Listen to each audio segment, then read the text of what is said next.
el centro de los medios hoy en día, independientemente si son grandes medios históricos o pequeños medios digitales, nativos digitales, es el ciudadano. Alejandro Santos Rubino, economista de la Universidad de los Andes, con estudios en comunicación en la Javeriana y en Georgetown. Fue director de la revista Semana durante 20 años, consolidándola como uno de los medios más influyentes del país, y es coautor de libros fundamentales sobre periodismo y poder. Reconocido internacionalmente por su rigor investigativo y su aporte a la libertad de prensa en Colombia. Un referente del periodismo que ha marcado la conversación pública en nuestro país y que continúa aportando al debate nacional desde diferentes espacios académicos y de opinión. Las nuevas tecnologías de la sociedad, de la información, de estas gigantescas plataformas tecnológicas, de las redes sociales, lo que ha habido es una democratización de la información, sin duda. Lo que hoy en día nos hemos dado cuenta a lo largo de los últimos años es que la emocionalidad, las pasiones, la sensibilidad se ha apoderado de lo público, de la información y del discurso de lo público. El primer paso de un líder es buscar a la mejor gente. No soy un hombre que estoy en un caballo blanco y atrás hay 35 tipos de tropas de mi caballo blanco. Y no, eso ya es un tema más mesiánico, ¿no? Es un tema donde yo soy un facilitador para que un equipo dé lo mejor de sí y lleguemos lo más lejos posibles en ese propósito compartido.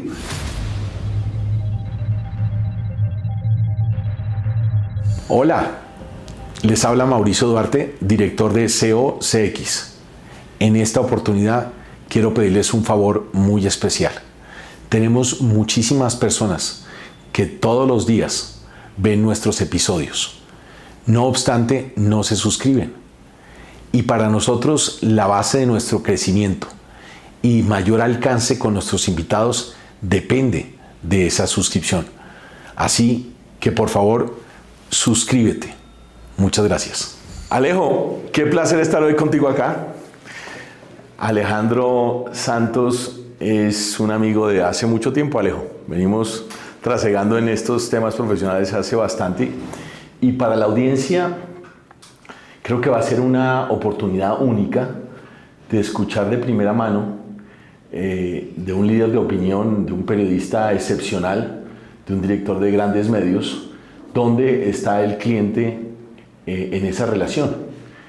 Y pues claramente vamos a aprender muchísimo de esta conversación. Nos va a contar sus secretos y la inspiración además porque es un mundo muy dinámico de lo que venía pasando hace 30, 20, 10 años y hoy con la inteligencia artificial y los algoritmos, cómo ha evolucionado esto. Pero primero, Alejo, siempre me encanta hablar de la persona. Alejandro estuvo en el francés y ahí empieza la narrativa. Cuéntanos un poquito de por qué terminaste en el periodismo, por qué terminaste esto. ¿Era un tema de familia, era un tema de apreciación? ¿Cómo es, Alejo? Pues muchas gracias, Mauricio, por esta invitación. Un placer aquí estar en esta charla y compartir con estas audiencias. Pues creo que era como un destino casi que trazado. Yo vengo de una familia que tiene varias generaciones en el periodismo, en el mundo de las comunicaciones, desde mi bisabuelo. Okay. Y bueno, me decidí por estudiar economía en la Universidad de los Andes. Y desde la Universidad de los Andes me tocó todo el momento más convulsionado de la historia reciente de Colombia, que fue el año final de 89, 90, con todo el narcoterrorismo, la marcha del silencio, que hoy en día, pues, digamos, está tan vigente. Y ahí, en esos momentos de la séptima papeleta del movimiento estudiantil, yo estudié economía en los Andes, creé un periódico estudiantil que se llamaba Jaque, que tuvo pues mucha influencia en ese momento, en esa nueva generación que marcó pues la historia de Colombia como la semilla de la nueva constitución. Y de ahí arranqué el periodismo, terminé, digamos, refundando la unidad investigativa del Tiempo que había fundado Daniel Samper en los años 80. Y bueno, y ahí seguí el periodismo, terminé de director en Semana durante 20 años. Wow. Y hoy como director de contenido del Grupo Prisa. Increíble, Alejo. Pues es una larga historia y larga trayectoria en estos temas, entonces será un placer para nosotros adentrarnos en lo que es hoy estas audiencias y estos clientes. Empecemos entonces, Alejo, a hacer esta inmersión profunda. Si hoy te preguntaran quién es el cliente, quién es esa audiencia de los grandes medios de comunicación, sean radiales, sean escritos, sean de televisión, ¿quién es? ¿Y cómo era hace 30 años y cómo llegamos a lo que estamos hoy en día? Bueno, yo creo que el centro de los medios hoy en día, independientemente si son grandes medios históricos o pequeños medios digitales, nativos digitales, es el ciudadano. Digamos, yo creo que el concepto del ciudadano como un individuo que tiene una conciencia sobre su deber en la sociedad, de interpretar su entorno, de enriquecer su criterio para tomar mejores decisiones, ya sea en un ámbito de lo nacional, de lo local, ya sea porque tiene algunos intereses en particular, pero yo creo que los medios en general, todos los medios hoy cuya gama es bastante diversa, están centrados en cómo le ofrecen información a este ciudadano. Y ese tipo de información hoy en día está muchísimo más atomizado. Y yo creo que lo que ha habido en los últimos 40 años, sobre todo con la llegada de las nuevas tecnologías, de la sociedad, de la información, de estas gigantescas plataformas tecnológicas, de las redes sociales, lo que ha habido es una democratización de la información, sin duda, que tiene una cantidad de beneficios, y al mismo tiempo una fragmentación, una atomización de los intereses de las audiencias y de los generadores de contenidos. Entonces entraron, digamos, en el universo del mundo de la información, que antes habían unos pocos jugadores que se concentraban en grandes medios, grandes, medianos y pequeños realmente, dentro de todo el abanico desde la derecha hasta la izquierda. Hoy en día pues es una explosión de iniciativas de contenido que van desde un señor desde la sala de su casa, desde el garaje, desde su pequeño estudio, que se conecta con millones de personas, hasta medios tradicionales que han hecho un gran tránsito al mundo de lo digital, como el New York Times o el Financial Times o el Economist. Nos dejas con el abrebocas de un tema muy retador, porque planteas en esta narrativa, Alejandro, con sapiencia, que están atomizadas las audiencias. Y estamos marcados por un mundo de redes sociales que no para, ¿no? Empezó Facebook, luego llegó Instagram, luego TikTok, ahora Snapchat, y vienen inclusive capturando arquetipos de clientes, audiencias más jóvenes, cómo consumen, ya les gustan los videos cortos. Y el primer reto es cómo calibrar el peso que tienen esas redes contra los grandes medios de información, donde existe complementación y donde existe competencia, digamos, por lo que llaman la economía de la atención, que es que quiero ser escuchado, quiero ser informado y le doy ese tiempo y esa atención a este medio. ¿Dónde coinciden y dónde compiten redes sociales y grandes medios de comunicación? Bueno, esa es, digamos, una pregunta muy de fondo sobre, en el fondo también, una lucha entre la razón y las emociones. Y yo creo que esto es, digamos, que lo que hoy en día nos hemos dado cuenta a lo largo de los últimos años es que la emocionalidad, las pasiones, la sensibilidad se ha apoderado de lo público, de la información y del discurso de lo público, lo cual pues es muy preocupante. ¿Por qué? Porque todas estas, digamos, tecnológicas que han llegado a romper todos los paradigmas informativos, están basadas en algoritmos que generan unas adicciones y una conexión entre esas audiencias y esos ciudadanos, esos internautas, esos lectores, con una manera donde lo conectan con las emociones del cerebro, con las dopaminas. Y eso lo que ha hecho es que la razón que exige que el cerebro, digamos, se esfuerce, tenga que cumplir varios pasos, digamos, se empiece a arrinconar. Entonces, ¿qué pasa? Que hemos visto pues la proliferación, digamos, de redes como la mencionas de Facebook, Instagram, que están cautivando, capturando millones de personas por la vía de volverlos adictos a cierta información, llegando por la vía de las emociones, por la vía de conectar directamente con ese lado del cerebro. Y hemos visto lo que ha sucedido, y hemos visto todos los estudios de las asociaciones de psiquiatría, de los institutos de salud en todo el mundo, con el impacto enorme que han tenido estas redes sociales en la salud mental de la sociedad, en especial de los jóvenes. En especial y en particular en los jóvenes con Instagram, donde hay demandas de la mayoría de los estados de Estados Unidos contra estas tecnológicas, precisamente por el impacto que han tenido en la sociedad, en especial en los jóvenes que están en proceso de formación de su criterio.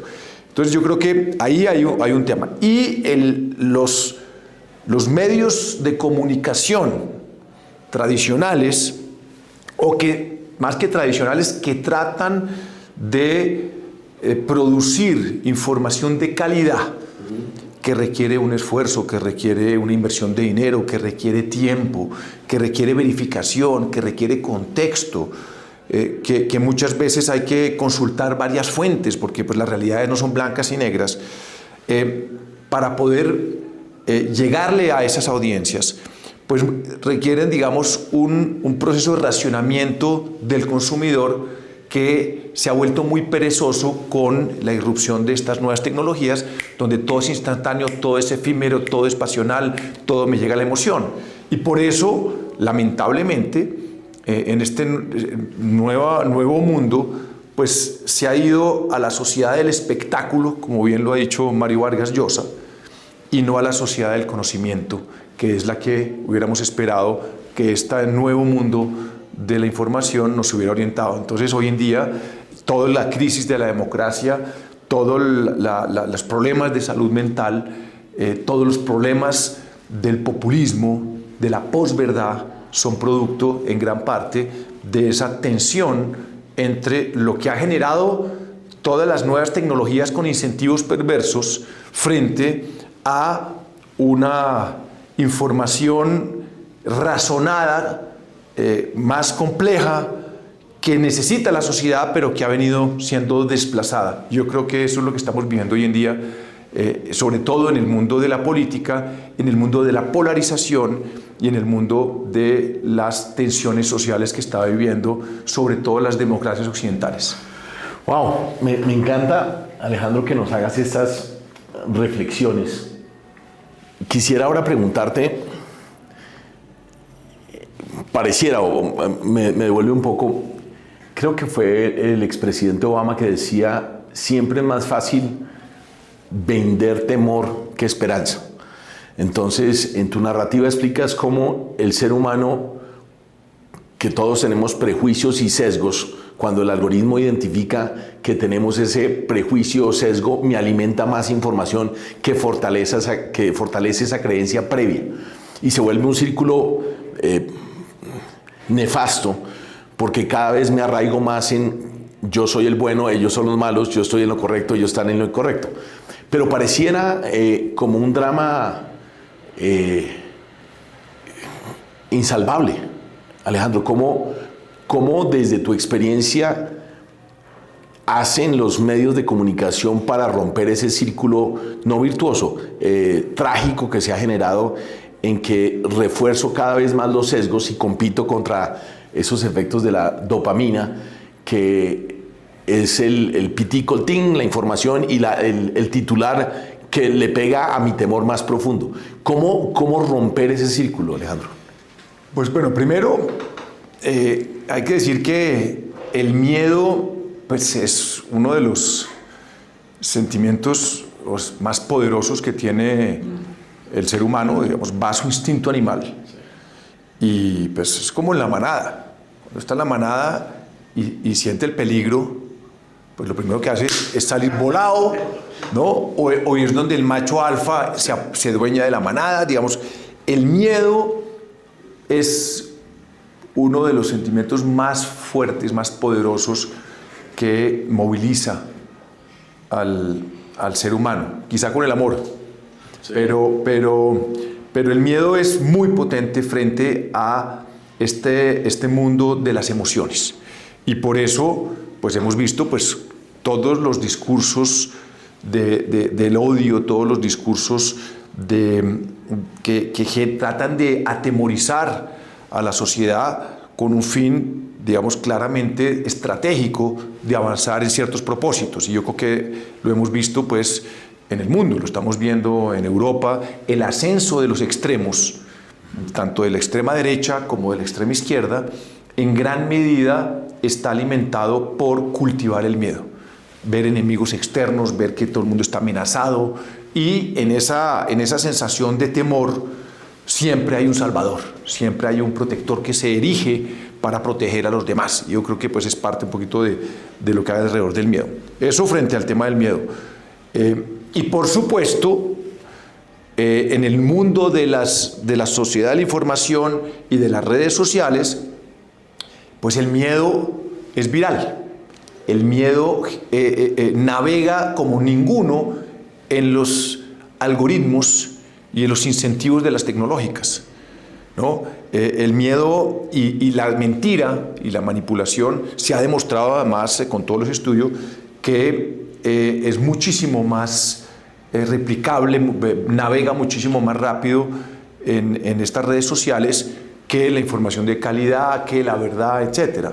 Entonces, en la medida en que uno tenga un discurso del miedo, en que uno produzca o genere sensaciones que apelen a ese sentimiento del ser humano, pues va a tener más audiencias, va a tener más likes, va a tener más seguidores, y lo cual pues es, digamos, un incentivo perverso. Ahora, yendo al tema de los sesgos de confirmación, que es otro tema, y es donde en este nuevo mundo de las redes sociales, lo que hemos visto es que se han venido atomizando todas las audiencias. Entonces, estamos volviendo a las tribus, entonces las burbujas, donde las maravillas de la tecnología, en términos generales, permiten que todo el mundo se pueda conectar, donde esté. Yo puedo estar en Bogotá o en Villavicencio, en Bogotá, y conectarme con una persona en los países escandinavos o en África, donde sea. En tiempo real. En tiempo real, y generar unas conexiones que nunca me hubiera imaginado, y empiezo a compartir ciertos intereses, empiezo a crear ciertas comunidades, y eso pues es lo que ha generado una cantidad de burbujas donde hay gente que tiene los mismos intereses y donde claramente los incentivos y los algoritmos también premian, digamos, que la gente que piensa igual pues se acerque. Okay. Y ahí cuando uno empieza a tener a la gente que piensa igual a uno, pues hay una sensación de reafirmación de uno mismo. Sí. De que yo tengo la razón y que los demás, y comparto las mismas creencias con las audiencias con las cuales empiezo a interactuar, y empiezo a ver con sospecha todos los que piensan distinto a mí, porque no tengo la posibilidad de tener unas visiones plurales, no tengo ya la posibilidad de conectar con personas que piensan distinto a mí, me vuelvo intolerante a las críticas o a las posiciones que me cuestionan esas creencias, y eso ahí es donde, digamos, que uno, cuando habla del sesgo de confirmación, es que yo estoy reafirmando mis propios prejuicios. Y eso es lo que nos ha construido pues, este nuevo mundo de la sociedad de la información a través de estos algoritmos y de las redes sociales.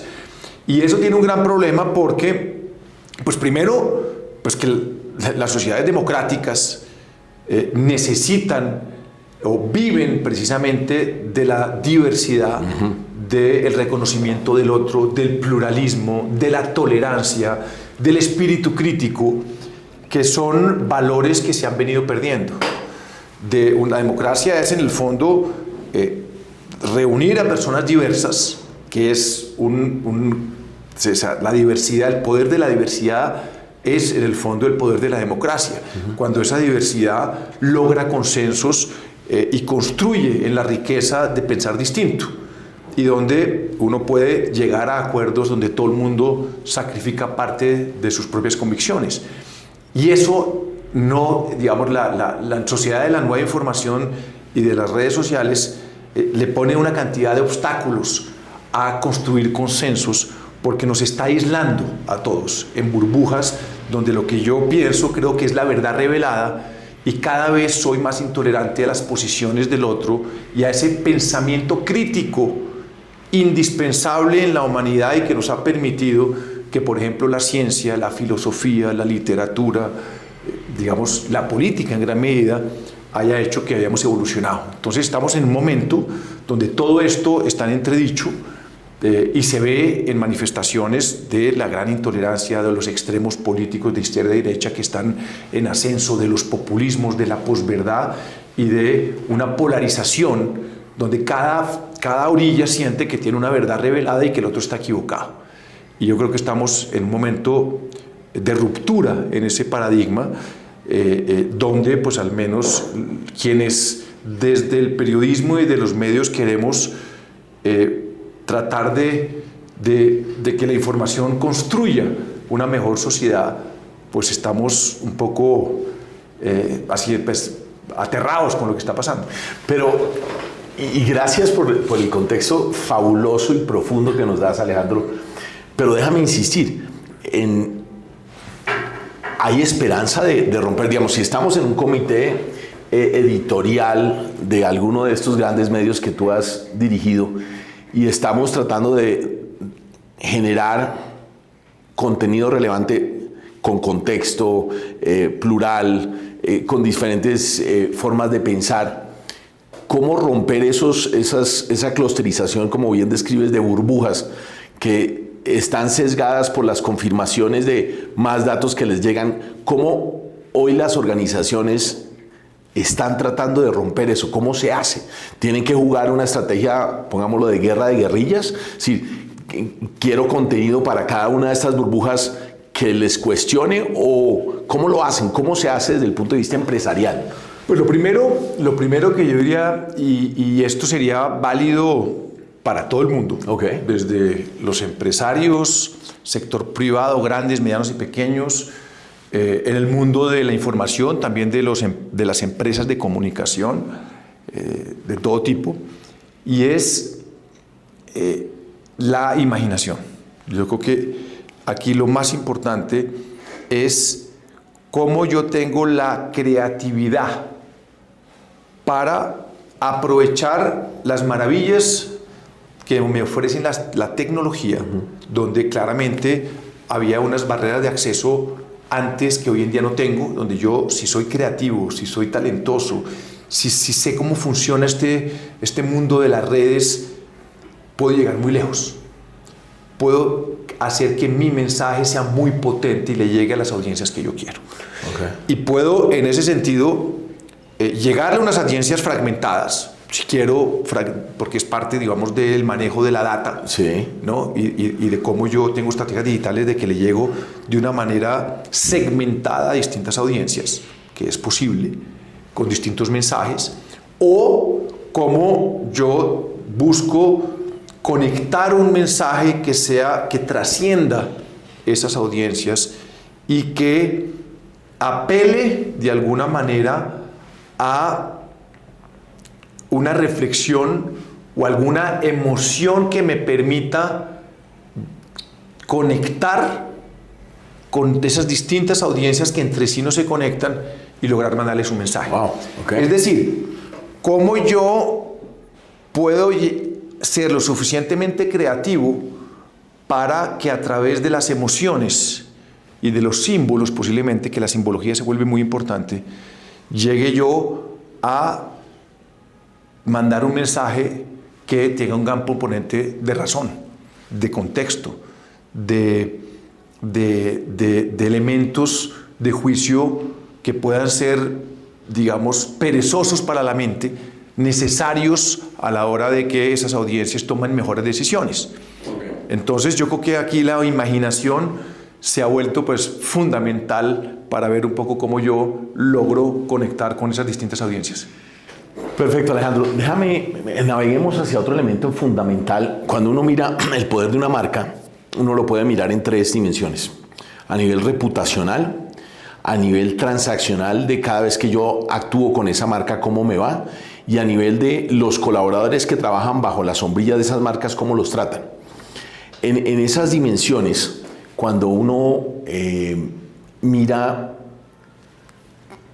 cómo la marca también a nivel reputacional está asociado a la confianza, ¿qué tan importante es la confianza en los medios de comunicación? Finalmente, porque como hay tanta pluralidad de que cualquier persona, como tú decías, desde el garaje de su casa puede estar bloqueando y poniendo cualquier cantidad de información, ¿cómo hoy los medios juegan con el trust, la confianza como factor diferenciador? Yo creo que ese es el gran reto hoy en día a nivel de reputación de las empresas, es cómo logro yo acercar a, digamos, ya sea a mis clientes, ya sea a mis grupos de interés o ya sea a la sociedad en general, ¿no? ¿Cómo logro que mi empresa o mi entidad, porque no necesariamente tiene que ser una empresa, sea reconocida o admirada? Correcto. Esa es la gran pregunta. Y recomendada, diría yo también. Y de ahí, pues obviamente, pues ya cuando uno admira una entidad, una empresa, pues ya todo está solucionado. Correcto. ¿No? Digamos, uno se vuelve un referente. Exacto. Para contestar esa pregunta, uno tiene que, primero, hacerse las preguntas esenciales. ¿Cuáles son las preguntas? esenciales? ¿Quién soy? ¿Qué tipo de empresa soy? Ok. O sea, ¿cuáles son mis valores? Y eso tiene que ver con una historia de dónde vengo, ¿no? De los fundadores, de lo que tuve que vivir. Empresas que pueden tener 100 años o 10 años, ¿no? Pero que esa historia que hace parte del ADN también va evolucionando, porque el mundo está evolucionando a unas grandes velocidades. Y uno tiene que ir adaptándose a los cambios del mercado, de la sociedad, de la política, de la psicología, ¿no? Porque, por ejemplo, hoy en día el tema psicológico se ha vuelto muy crítico y donde uno tiene que mirarse al espejo de sus valores como empresa. Y unos valores donde uno dice, yo qué represento y yo qué defiendo como empresa. Ok. Y que realmente uno lo sienta, porque lo que estamos viendo es que mucho de lo que la gente de las empresas que dicen defender son temas de mercadeo para llegarle de una manera más efectiva a ciertos mercados o a ciertos grupos de consumidores, y no es realmente un ADN que tienen. No es genuino. No es totalmente genuino, como lo vimos ahorita, que todos decían que la inclusión, la diversidad y la equidad eran parte de su esencia. Llegó Trump, dijo ya no más, y todas las empresas dijeron no, ya no. Entonces no era parte de la esencia, era un tema donde llegó un nuevo gobierno y eso dejó de ser importante. Entonces, con la sostenibilidad. Claro, entonces el tema es, lo primero es entender eso, es decir, uno quién es, qué defiende, cuáles son sus valores como empresa y como entidad. Y eso tiene un tema hacia adentro y también una reflexión hacia afuera, hacia la sociedad en general y hacia la gente que interactúa con la empresa, ya sea pues, en los territorios donde funcione o sus mercados globales. Y hoy en día ese compromiso de las empresas con la sociedad, ¿qué significa ese compromiso con la sociedad? Y yo creo que tiene que ser un compromiso genuino, ¿no? Y no, como dicen ahora, ya que mencionas la sostenibilidad, no, entonces todo el mundo greenwashing, entonces yo estoy haciendo, hay que hacer algo de sostenibilidad porque eso se puso de moda y en el mundo del mercadeo cada vez le ponen una categoría que ya se está volviéndose en desuso porque ya también los conceptos están, a mi juicio, perdiendo su credibilidad. Correcto. Entonces, entonces pone su rótulo, DEI, sostenibilidad, y entonces todo el mundo tiene que estar ahí, salen unos papers en unos temas, hay 2 gurús que lo ventilan y ya todo el mundo se sube a la ola. Y cuando la ola revienta ya hay que subirse a otra ola, entonces hay otro concepto, otro rótulo y uno va navegando eso. Y yo creo que en el fondo eso ya se está desgastado. El concepto de sostenibilidad, por ejemplo, es un concepto que se perdió la narrativa. La sostenibilidad perdió la narrativa antes de Trump. Entonces todo el mundo hablaba de sostenibilidad y nadie sabía qué quería decir. De acuerdo. Entonces, sostenibilidad. Entonces para uno era defensa del medio ambiente, para otros era gobernanza corporativa, para otros era inclusión social, para otros era lucha contra la corrupción, para otros era diversidad. Entonces uno dice cambio climático. Entonces, ¿qué quieres diversidad? Yo te la tengo. Tengo diversidad, te lo tengo acá. Ah, eso ya te lo tengo acá. No. Entonces, y hoy en día uno tiene que tener conceptualmente muy claro uno qué defiende. En el fondo, qué tipo de valores estás teniendo ahí. Y eso genera confianza, Alejandro, eso hace el match. Y es claramente, porque cuando uno tiene claro uno quién es, genuinamente, auténticamente, hacia adentro y hacia afuera, y realmente está jugado con esa causa como empresa, termina conectando realmente con las audiencias y con los mercados y con la gente que interactúa con uno. Porque ahí es donde, y claro, eso con creatividad, con efectividad, con estrategia, pero en la esencia, uno tiene que volver a la esencia. Y para volver a la esencia uno tiene que reflexionar sobre uno quién es. Hoy, uno quién es hoy. Okay. Porque uno tiene una historia que uno no va a desconocer y hace parte fundamental de lo que uno es, pero uno tiene que también irse adecuando a los momentos de la historia que son hoy en día, por ejemplo, con todos los desafíos que estamos teniendo fundamentales para esas empresas o esas entidades y organizaciones que tienen una gran responsabilidad hoy, pues, en valores fundamentales para el capitalismo, para la libertad, para el cuidado del planeta, para la equidad social y para la dignidad humana. Fabuloso, Alejandro. Hay un capítulo que me interesa muchísimo para la audiencia que con seguridad nos vas a ilustrar de el impacto de lo que llaman la narrativa de las historias. Los americanos lo llaman el storytelling como mecanismo para conectar con los seres humanos. Los seres humanos entienden más las historias que los datos porque se asocian a ellos. ¿Cuál es, en tu experiencia, el reto? Son 2 preguntas. Uno, ¿cómo construir un storytelling, una historia que conecte con nuestras audiencias? Número 1. Y número 2, ¿cómo en el advenimiento de la inteligencia artificial, que por primera vez en la historia de la humanidad van a haber narrativas no creadas por seres humanos, sino por máquinas, 50, 100 años más adelante, no sabremos si esas historias fueron creadas por personas o por máquinas? La economía es una historia, la religión es una historia, la política es una historia.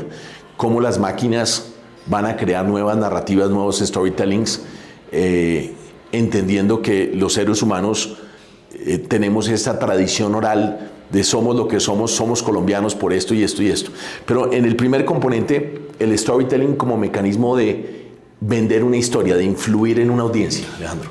Pues yo creo que ha quedado claro que el fenómeno storytelling que se ha cogido mucha fuerza en los últimos años y que pues desde el periodismo tenemos siglos hablando, contando historias, digamos. El tema de los periodistas es que del periodismo en general es cómo los periodistas entienden la realidad de la mejor manera posible para saber contarla y que el resto de la sociedad pues entienda lo que está pasando con contexto, con buena información, con calidad, con la sensibilidad de un criterio honesto. En fin, eso es, digamos, desde el periodismo. Okay. Un periodismo que lamentablemente ha venido reduciendo su espacio en la esfera de la sociedad de la información y por eso gran parte de las decisiones hoy en día se están tomando es con falsas noticias, con desinformación, producto un poco de lo que ha pasado con las redes sociales y de la cantidad de información contaminada que termina llevando paradójicamente a más información, más ignorancia. Eso por un lado. Verdad e información son diferentes, ¿no? Ahorita hablamos de eso. Okay. Ahorita hablamos de eso. Lo segundo, esa es una realidad frente a lo que significa la calidad de la información y el periodismo contando historias. Okay. Ahora, la pregunta ahora es, ¿cuál es la historia de quienes no tienen por oficio informar?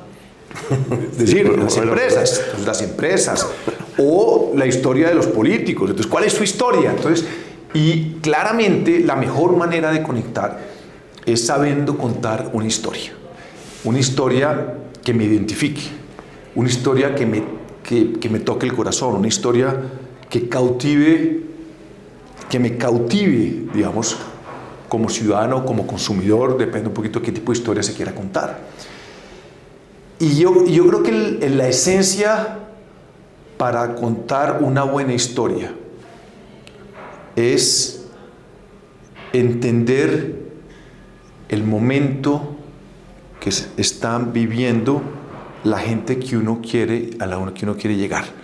El momento histórico, su sensibilidad, su estado de ánimo, y para eso toca saber qué está pasando, leer muy bien el entorno. Porque en estos casos hay un gran ruido por arriba siempre, sobre todo hoy, donde el que más grita es el que más sobresale, que también es parte de este mundo de sociedad del espectáculo. Entonces aquí de los que grita, el que es más agresivo, el que asusta, y los fenómenos populistas que copan todos los espacios e impiden muchas veces el ruido de la política, de la polarización, todo el mundo asustado, impide realmente leer unas mayorías silenciosas que no están en ese gran ruido, que son los que construyen la sociedad y son los que terminan haciendo las grandes transformaciones.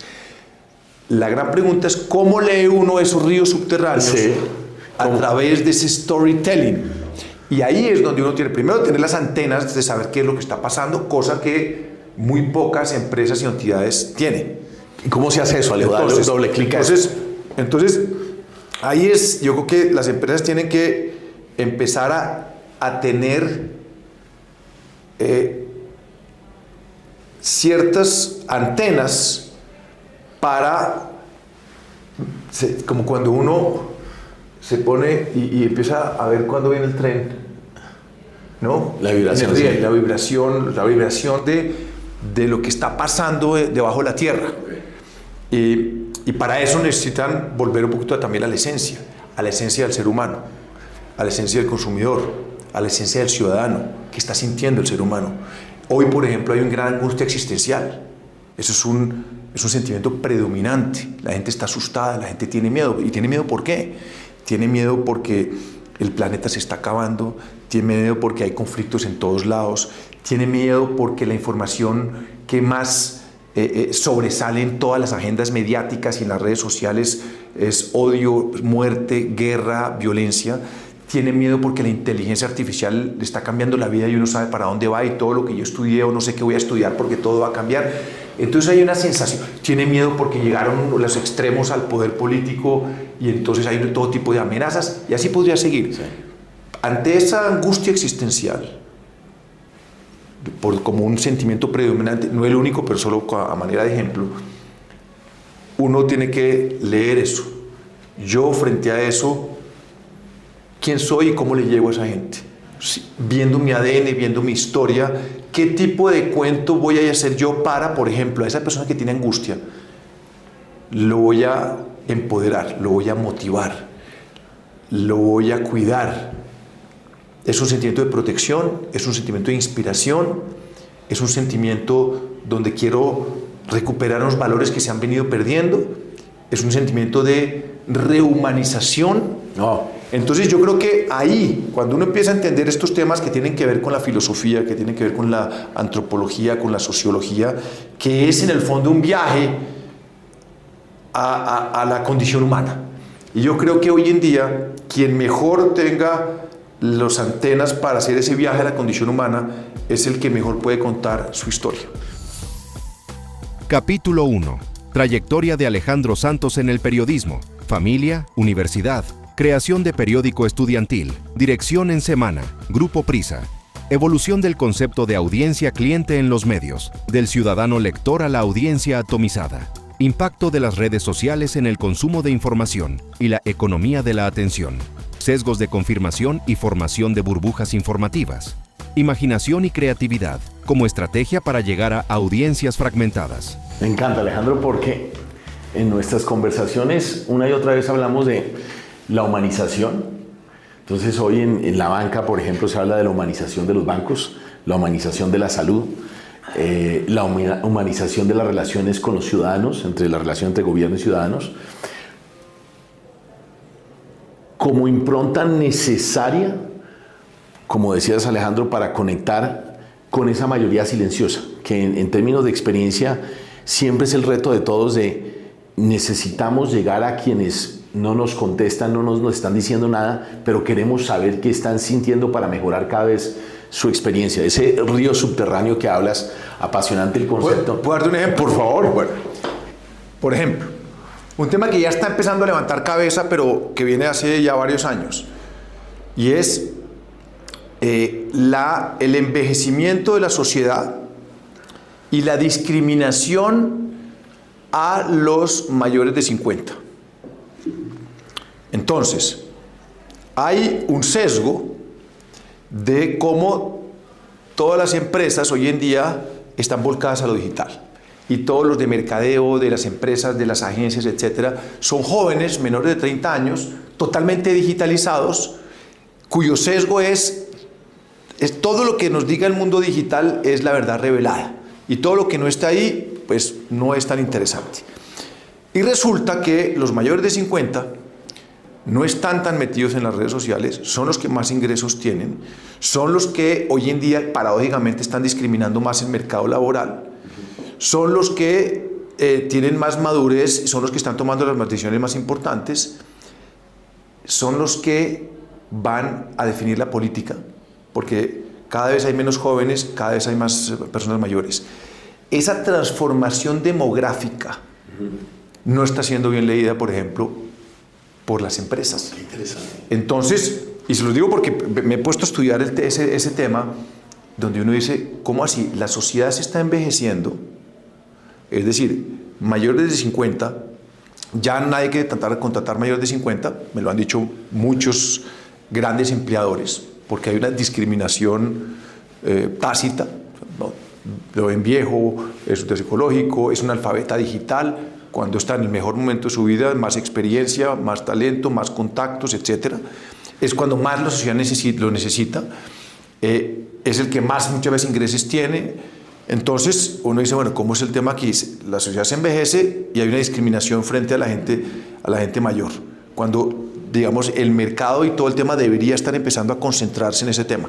Y también cómo las proyecciones, por ejemplo, en la política de los mayores de 50 son los que aquí a 10 años van a definir la política, toda la política. Entonces todas las políticas van a terminar orientadas a los mayores de 50, porque ellos van a defender sus intereses. Esos fenómenos que están ahí, no está, y en cambio uno va a, pues digamos me hacen maravillosos los jóvenes, pues yo soy pro joven, pero se habla todo el día de los jóvenes y la sociedad se está envejeciendo. Entonces aquí hay que buscar un equilibrio. Entonces yo creo que aquí pues los jóvenes fundamentales, ojalá digamos que las sociedades tengan más hijos, que es uno de los grandes problemas que se nos vienen con la pirámide demográfica y quién va a sostener los sistemas si no hay jóvenes, ¿no? Pero al mismo tiempo cómo la sociedad se está preparando para esto. Esos temas, hasta ahora las universidades están empezando a meterse ahí con educación para la vida, porque están viendo pues que ya no están llegando los mismos, digamos las mismas promociones ni las mismas cohortes, porque vienen, pues, digamos, los jóvenes están cada vez menos jóvenes. Entonces yo creo que ahí en esos temas por debajo digamos, que uno no lee bien, es donde uno tiene que tener las antenas bien puestas, y empresa que se anticipe y lea muy bien eso, pues son las empresas que van a terminar teniendo un valor estratégico muy superior a las demás. Totalmente de acuerdo, Alejandro. Fíjate que, y me voy a robar ese concepto de esos ríos subterráneos, porque es la narrativa del tema de la estrategia de la experiencia memorable como catalizador del crecimiento sostenible de las organizaciones. Y el río subterráneo son esas audiencias que a veces son relevantes, pero que o sea con focus group, o sea con investigaciones de mercado, o sea inclusive como lo mencionabas tú, trayendo sociólogos, antropólogos que nos ayuden a identificar esas improntas de quienes están ahí, pero no nos están hablando, o es retador escucharlos. Y el que lo haga probablemente va a tener una ventaja competitiva como lo planteas. Miremos los secretos. Si estuviéramos, Alejandro, tratando de inspirar a nuestra audiencia de cómo generar en el entorno que nos encontramos hoy una ventaja competitiva alrededor de cómo hacemos sentir en nuestras audiencias, porque lo has planteado, y me encanta la conversación porque lo has planteado decías quiénes somos, cuál es nuestro ADN, de qué manera genuina nos comportamos frente al mercado. Existe la coherencia, porque no es un banner de sostenibilidad, sino hay coherencia entre lo uno y lo otro. Pero, Alejandro, déjanos explorar, si estuvieras aconsejando a estas generaciones nuevas, cómo lograr hacer eso, unificar lo uno con lo otro para poder contar una historia, como nos decías, que conecta con esas cosas que a veces no son difíciles de entender. ¿Cómo lo harías? ¿Cuál es la postura mental? ¿Cuáles son las preguntas que me debo hacer para poder calibrar los dos universos?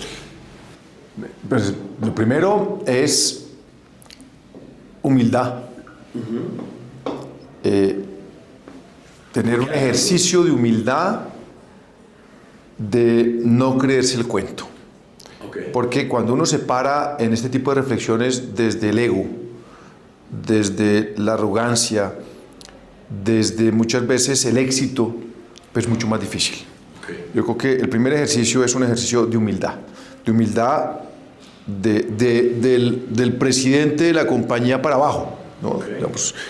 Lo segundo es el diálogo, un diálogo abierto hacia adentro, donde realmente porque las compañías y las entidades pues tienen una historia, claro, importantísima, una memoria institucional, llamémoslo así, que no se puede desconocer, y es más, que tiene muchas virtudes, pero también es el equipo que la encarna, todo el equipo. Pues hay unos voceros, hay unas figuras, unas más visibles, otras menos visibles, hay unas marcas que están posicionadas, unas más, unas menos, pero el fondo de ese tipo de entidades es la gente que está dentro. Okay. Y ese diálogo interno, auténtico, genuino, transparente, me parece muy poderoso a la hora de hacerse ese tipo de preguntas de uno quién es y qué tipo de valores defiende. Entonces, eso es lo segundo. Lo tercero es el análisis del entorno. Y ese análisis del entorno hoy se vuelve crítico, porque hay un entorno, por un lado, de la dinámica de un negocio que hoy en día está en general amenazado por todas estas transformaciones de los mercados y de las tecnologías y de las guerras comerciales y de todo lo que está pasando, de los cisnes negros de los cuales hablan los economistas, que de un momento a otro hay una guerra en Ucrania y ya los fertilizantes se dispararon y todos los campesinos están aterrados. Entonces creo que ese análisis del entorno, de tratar de anticipar y de saber para dónde van esos ríos subterráneos y leer muy bien, que me parece muy importante tenerlo en cuenta. Y por otro lado el negocio. Entonces creo que hay como en el entorno saber cómo funciona el negocio y uno cómo es innovador en el propio negocio, ¿no? Sabiendo hacer mejor las cosas, que tiene mucho que ver con ese diálogo interno de verse al espejo del propio equipo de la empresa. Y por otro lado, una lectura de esa sociedad conectada hoy en día desde lo local a lo global. ¿No? Okay. Desde que si yo opero en un territorio lejano porque soy una empresa de petróleos o porque tengo una fábrica en tal sitio y tengo que entender las realidades de mis comunidades y saber cómo funciona, pero al mismo tiempo exporto y tengo que saber qué está pasando en el Medio Oriente, los precios, o los precios del petróleo o las cadenas de suministro. Entonces, toda ese análisis de lo que está pasando en lo geopolítico se conecta íntimamente con el negocio. Entonces, ese entendimiento, digamos, del entorno hoy en día es muy crítico y creo que a muchas empresas pues todavía les falta un poco entender eso. Y sobre todo cuando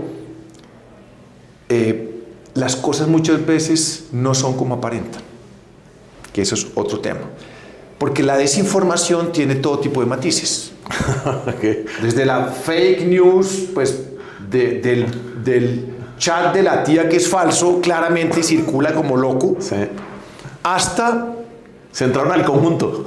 No, eso es aterrador y eso circula, es lo que más vuela, se viraliza, Sí. hasta la más sofisticada desinformación que... ¿Las medias verdades? Son las... No, ni siquiera.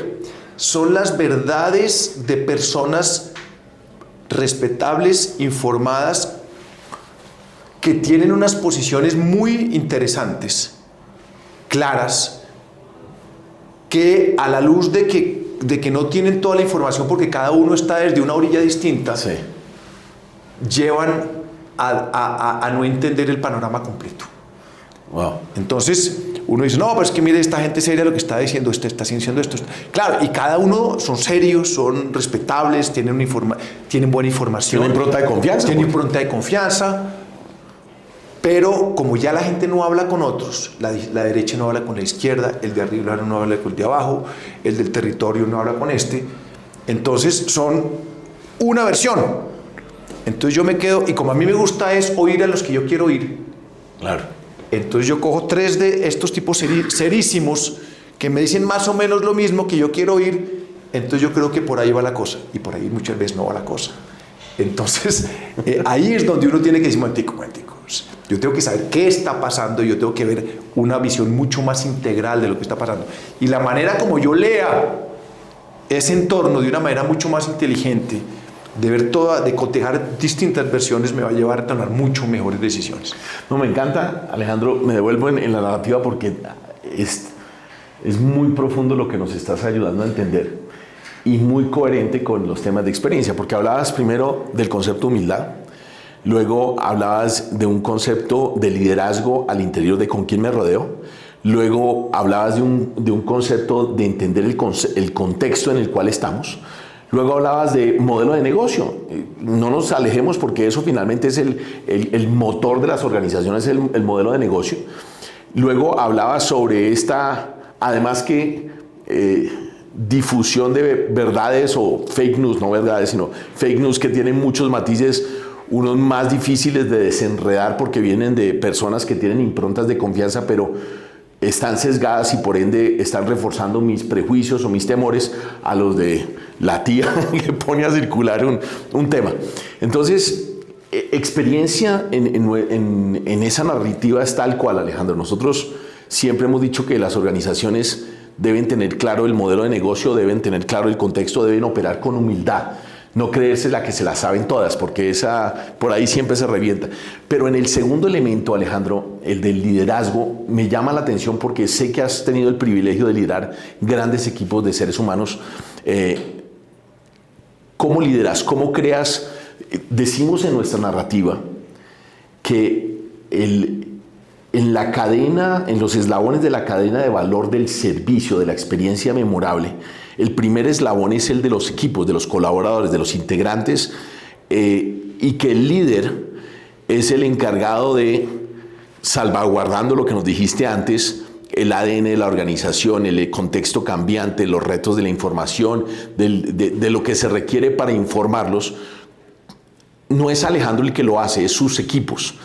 ¿Cómo lideras tú a esos equipos a que tengan claridad en esto? Pues yo creo que, Mauricio, creo que el primer paso de un líder es buscar a la mejor gente,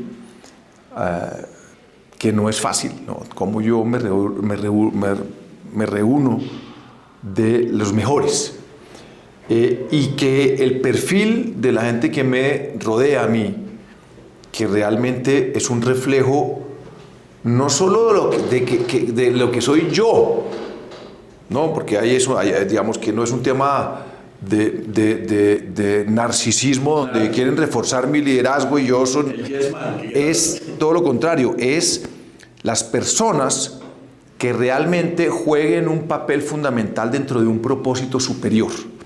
Y el propósito superior, donde yo soy un facilitador, no soy un hombre que estoy en un caballo blanco y atrás hay 35 tipos de tropas de mi caballo blanco. Y yo, no, eso ya es un tema más mesiánico, ¿no?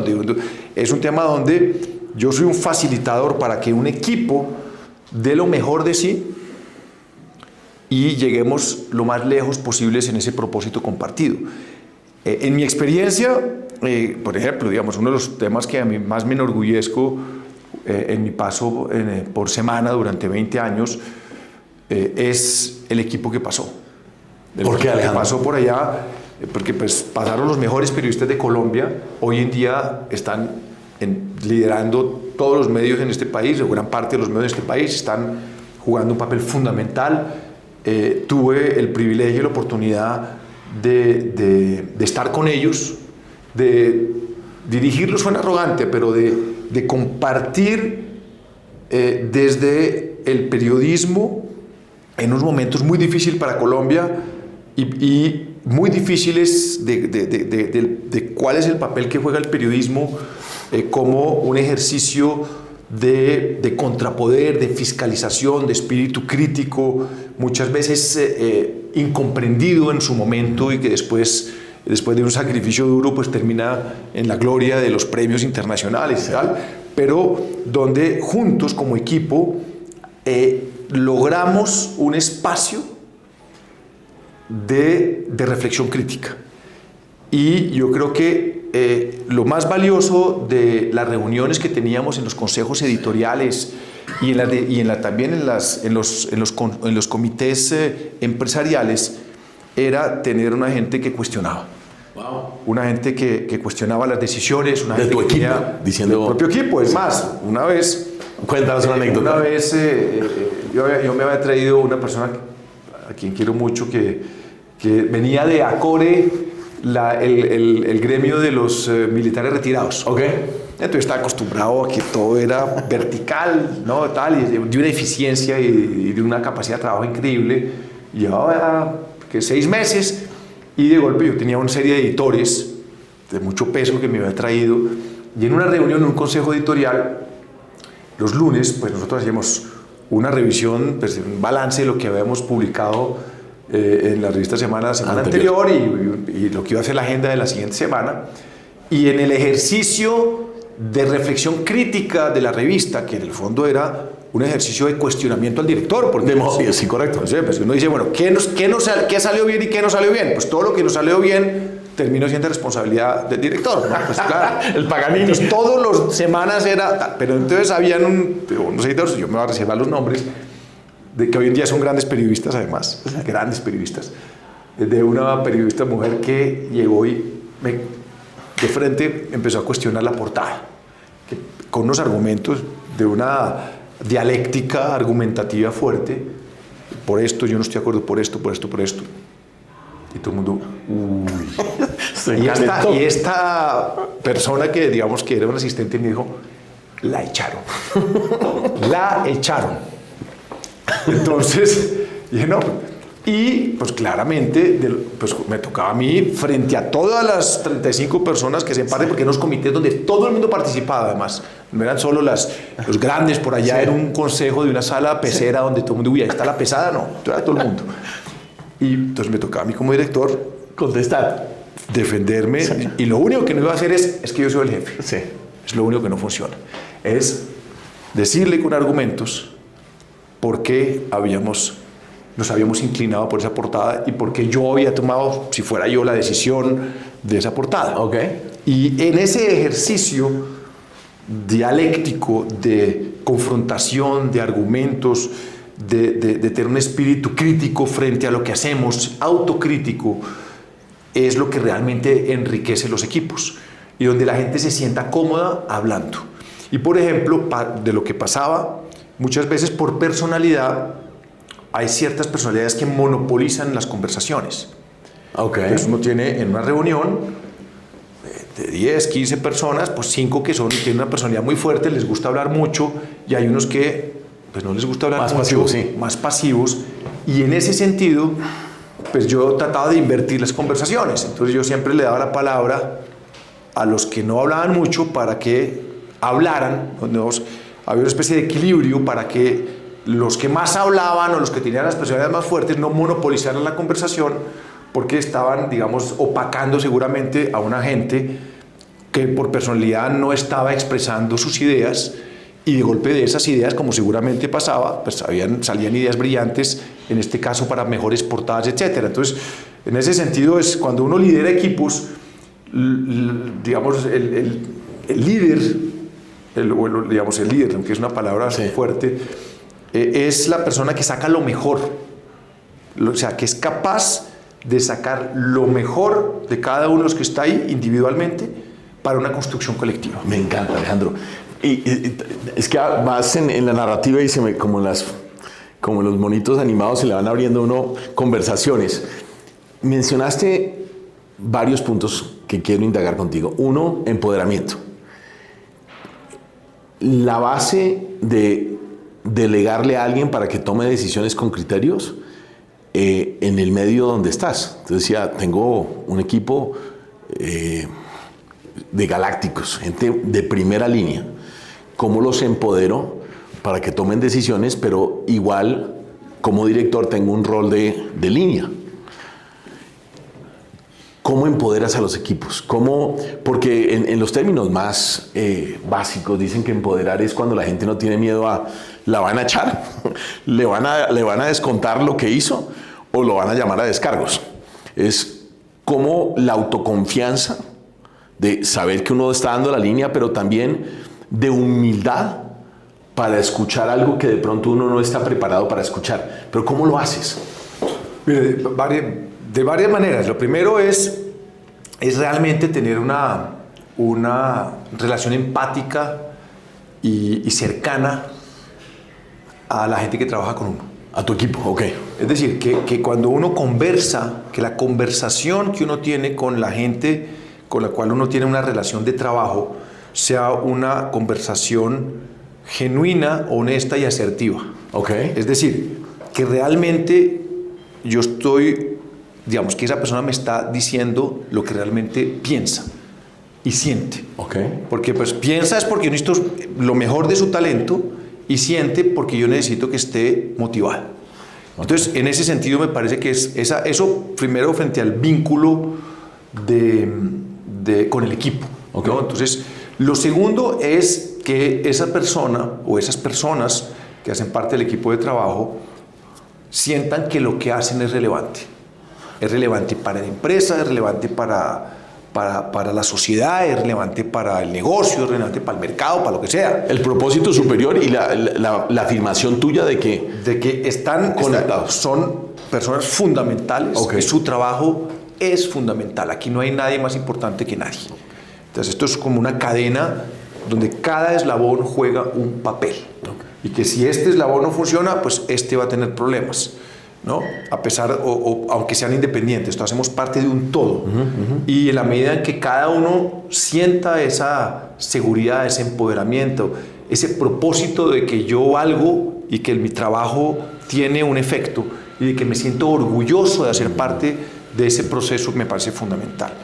Y en eso, pues a nosotros, digamos, por la circunstancia propia de estar en un medio de comunicación como Semana en su momento, hoy en día en Grupo Prisa, de estar tan conectados a la realidad nacional, a una realidad tan convulsionada, en un mundo hoy en día también con tantos retos, pues claramente ese sentido de propósito es bastante elevado. ¿No? Entonces uno, pues el valor de la información, de la calidad de la información, qué papel debemos jugar o no. Pero esto es relevante para todas las organizaciones, ¿no? de cómo uno realmente logra o debe lograr que el poder más importante de una organización es en que esas personas que trabajan con uno sientan ese propósito y esa relevancia de lo que yo hago es trascendente. Ok, me encantó la narrativa de ese empoderamiento, y devolviéndome a lo que anteriormente dijiste, hay algo muy importante para la comunidad de personas que o porque lideran organizaciones o porque están muy metidos en esos temas de clientecentricidad, que hablabas de la retroalimentación, la mejora continua. Decías en tu 20 años en Semana, cada semana había un comité en la cual evaluábamos el impacto de lo que había sido la revista la semana anterior. Y es un reto enorme porque hay una retroalimentación de mis pares, de mis colegas, de lo que dijeron las audiencias, el impacto que generaba, y cómo me aferro nuevamente al concepto tuyo de humildad, no lo tomo personal. Digo, acá hay un área de mejora y recalibremos la mejora continua.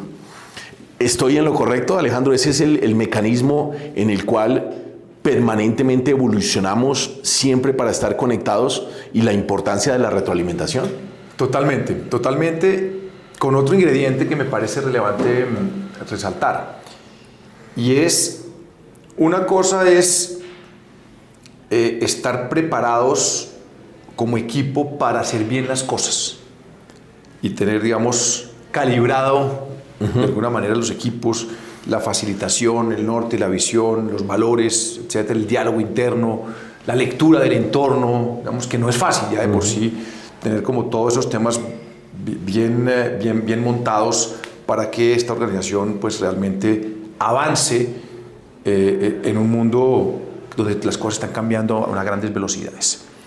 El otro ingrediente es cuando uno está frente a decisiones disruptivas, innovadoras, en las cuales uno no está acostumbrado como empresa. Es decir, es que el mundo cambió, nos toca ya, todo esto que veníamos haciendo relativamente bien, toca cambiarlo rápidamente, nos toca empezar a movernos en este frente que empieza a cambiar la cultura organizacional, que empieza a cambiar la manera de hacer las cosas, que empieza a incomodar las estructuras establecidas de jerarquías de poder, de flujos de trabajo. Entonces, cuando uno dice, bueno, aquí esto toca empezar a moverse rápido, estamos amenazados por este tema, hay un problema acá, tenemos que empezar a hacer estas apuestas, esto no está funcionando bien, tenemos que cerrarlo y nos toca apostarle a esto, y eso va a generar, digamos que, incomodidades problemáticas al interior de la organización. Y yo creo que ese hoy es uno de los grandes retos que tienen que tomar los líderes de las organizaciones, porque no son fáciles porque digamos que empieza esa armonía necesaria de trabajo se reta, ¿no? Es donde empiezan a decir, mantico, y son decisiones rápidas, ¿no? Muchas veces rápidas, porque aquí hay que moverse rápido, la flexibilidad es fundamental. Entonces creo que ese es un nuevo ingrediente donde la velocidad de la innovación, la capacidad de tomar decisiones incómodas para poder empoderar nuevamente los equipos frente a decisiones cuyo desenlace es incierto, porque la innovación pues es apuestas sin la certeza de que funcione. De acuerdo. Esa es la maravilla de la innovación. Claro, o sea, hay que moverlo acá, que no sabemos si va a funcionar. Es más, los líderes, estoy yo como líder haciendo una apuesta que de golpe me va a costar el puesto. De acuerdo. Que es lo que muchas veces los ejecutivos paralizan y los ejecutivos no se atreven. Sí. ¿Por qué? Porque pues, quieren preservar el puesto. Y esa es la diferencia, digamos, muchos ejecutivos hacen extraordinariamente su tarea en Colombia, son unos ejecutores increíbles, capacidad de trabajo, estudio, pero están, entre comillas, haciendo ese trabajo y cuidando su puestico. Y son maravillosos, no tengo nada de me parece maravilloso. Pero les cuesta. Pero les cuesta porque dicen, oye, esta apuesta es demasiado grande, se ven una cantidad de amenazas, pero eso, si yo le apuesto a esto, con un riesgo, puede que falle. Y yo creo que en ese sentido es muy importante que las organizaciones, que las juntas directivas, que los dueños, pues en ese sentido, estimulen que ese tipo de decisiones se tomen. ¿No? Claramente, porque uno no puede estar permanentemente, y es parte un poquito de lo que está pasando hoy en día en el mundo empresarial, es que todo se está viendo es por cuartos, ¿no? El Q1, Q2, Q1, Q1, el mes cómo terminó, el Q1 cómo terminó, pues claro, eso está bien. Pero a punta de Q1, pues de golpe, a punta de Q1 no puede terminar, a decir, de Q1, pero no, voy a hacer una batalla, de Q1 para el estanco. Y hay que ver un poco la película más amplia, y ahí donde yo creo que muchas veces, y aquí pongo otro ingrediente, o sea, uno, pues esa capacidad de innovación, de incomodar y tomar decisiones difíciles, y ojalá haya los incentivos suficientes para eso. Y lo segundo es las decisiones en momentos de crisis. Wow, ok. Entonces, la decisión en momentos de crisis es que aquí sí, yo creo que en las crisis es donde están las grandes oportunidades. Eso pues no es que eso invente uno, sino es que eso es la realidad de la historia de la humanidad. Okay. Las grandes invenciones, los grandes desarrollos tecnológicos, científicos, se han dado en los grandes momentos de crisis. Muchos, lamentablemente, en las guerras. Las guerras son donde se han generado las grandes innovaciones de la humanidad. Lamentablemente, pues con muchos muertos de por medio. Pues el propio Internet, y donde estamos viendo hoy, viene del Pentágono, desde los temas de la guerra. Bueno, ya sabemos un poquito los temas. Ahí, cuando uno reta al ser humano, al empresario, al país, no sé si está defendiendo su territorio. En la crisis. En la crisis. Mira lo que está pasando en Ucrania, el desarrollo tecnológico y bélico de Ucrania es impresionante a nivel de innovación. Voy a darle dos, tres ejemplos, digamos, de estos temas. Aquí es cuando uno en estos momentos de crisis, de inestabilidad, son momentos donde uno ve oportunidades maravillosas, ¿no? Porque hacer grandes negocios cuando hay estabilidad y economías al 7% es un problema. Todo está carísimo, es dificilísimo. Ahí es cuando uno de golpe pierde plata. Warren Buffett decía, invierte cuando los demás tengan miedo. Sí. Y uno tiene miedo porque las cosas no están bien, porque hay incertidumbre. Entonces, desde ese punto de vista, yo creo que en estos momentos de angustia existencial, donde todo está retado, donde realmente el mundo está complicado, donde los países, Colombia, pues lo hemos visto con todos los retos institucionales que estamos viviendo, los retos de polarización, muchos de los cuales no son colombianos. Entonces, un reto esto es para todo el mundo. Lo que está pasando es para toda la humanidad. Yo creo que quien tenga la ponderación, la inteligencia, la imaginación y el carácter de tomar decisiones bien informadas y leyendo el contexto y con carácter, claro, con riesgo, pero un riesgo controlado, son las organizaciones y las empresas que realmente van a dar un brinco importante. Sí, ya cerrando, Alejandro, con esta narrativa final, me encanta porque si vemos el sistema de escucha como mejora continua, uno casi que calza perfecto con la narrativa tuya. Primero, el cliente en el centro de nuestro negocio, lo queremos escuchar para anticiparnos a sus necesidades de forma empática. Vamos a recuperarnos rápidamente si no lo estamos haciendo bien. Vamos a enervar las causas profundas de los procesos cuando aquellos son los que nos están generando los efectos indeseados en este momento. Y en la última instancia mencionas la innovación como la fuente de competitividad, que es lo que ayer a la gente le gustaba, mañana es paisaje. Y hay nuevas necesidades, nuevas angustias, nuevos retos que cada quien persigue. Pero le agregas uno fascinante, y me lo voy a robar de la metodología porque me parece que es el poder de la crisis.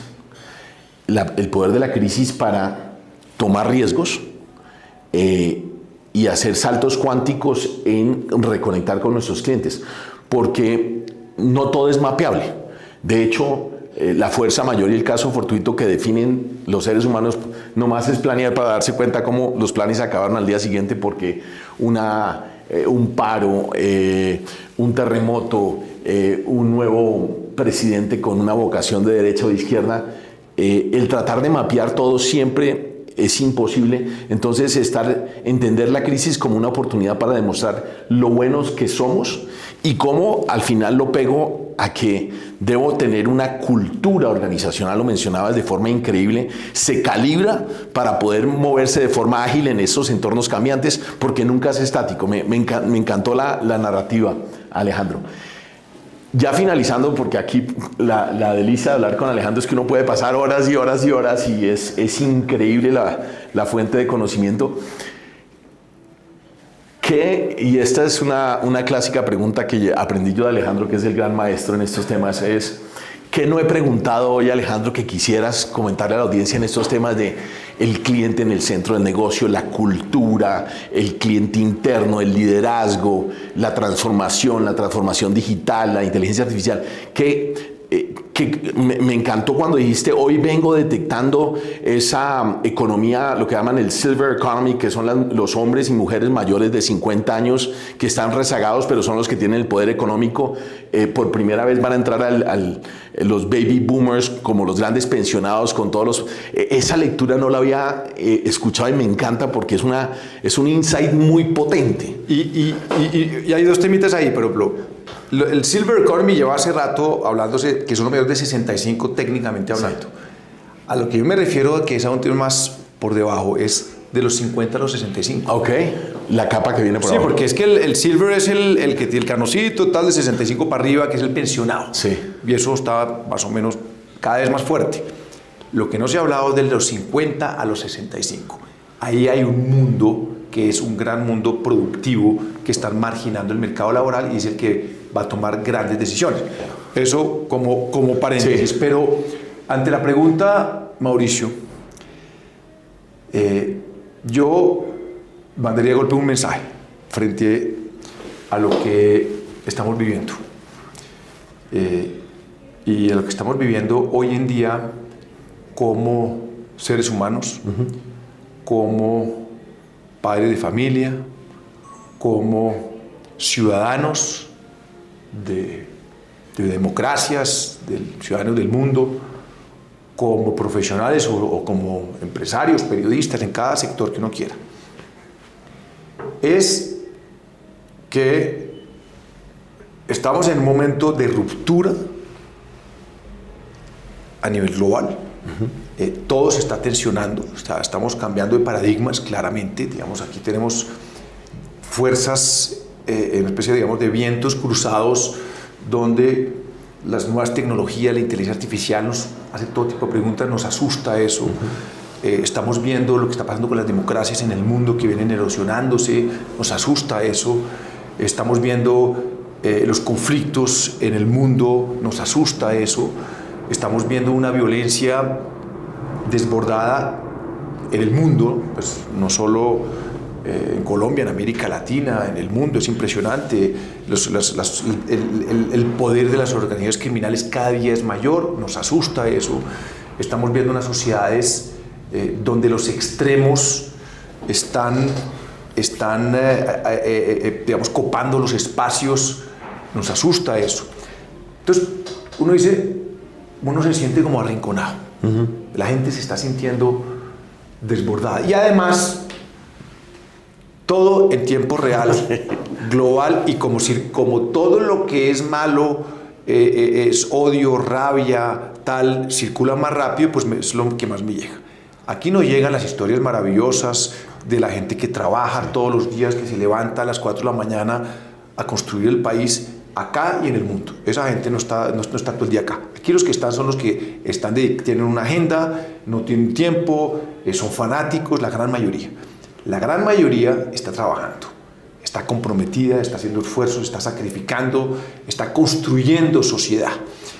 Y por eso, que esa gente que no está acá, y esto es lo que nos está perturbando la cabeza a todos, mi mensaje es aquí el reto más importante es la fortaleza mental, es no dejarse arrinconar, es tener la fuerza, el espíritu vital de entender que siempre vamos a prevalecer, que la gente trabajadora, comprometida, ética, los buenos ciudadanos, no estamos ahí todo el día en los videos que salen horribles, sino están trabajando. Y por eso, digamos que ese sesgo de la información que sale nos está muchas veces arrinconando y llevando a tomar decisiones equivocadas o a llevarnos a la inacción.